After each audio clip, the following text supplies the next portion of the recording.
Okay, now you've finished the swim and the air temperature is probably low single figures and you're about to get on your bike. So what to wear? Personally, for me, a tri-suit isn't enough. I'm a bit of a Jessie. Some people are a bit harder. I think Mario put most of us to shame and go out in a sleeveless tri-suit often. But for me, that's nowhere near enough. So typically when I come out the swim, I'll have my tri-suit up to my waist. And then the first thing that I will put on is a nice little base layer. That'll depend a little bit on the actual temperature of the day, but definitely something to keep my core a little bit warmer.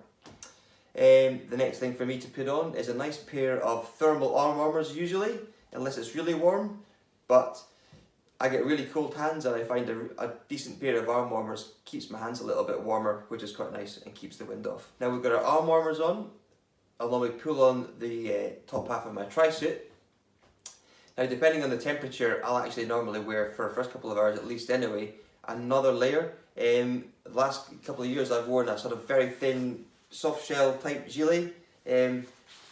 That's really pretty tight. I'll get the smallest one that I can, so it's a really snug fit, but it just helps keep the cold wind off that first couple of hours when you're trying to warm up and it's really still not very warm. To help with the warmth, often during the swim I'll wear calf guards. These are special aero ones, but you can wear any old one. They just help keep the wind off your legs a little bit and keep you warmer. Another thing that differentiates this race for me from a normal long distance race is I'll put socks on the bike, again to keep my feet warm, keep the wind off, and I usually have pretty cold feet to start with, so everything I could do to try and warm up's definitely useful.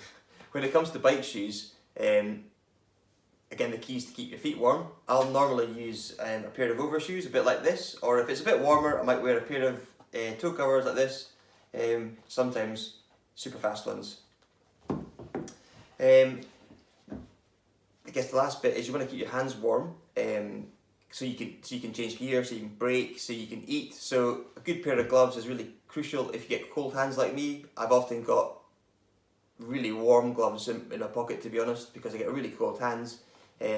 Sometimes you see people with none, but for me they're super important. My support crew will actually often have a second pair of gloves, or a third, or fourth, or fifth pair. A different pair for every eventuality. So if I'm really cold, I can stick on some different gloves to keep me comfortable, basically. As well as gloves, though, I usually have a little bag.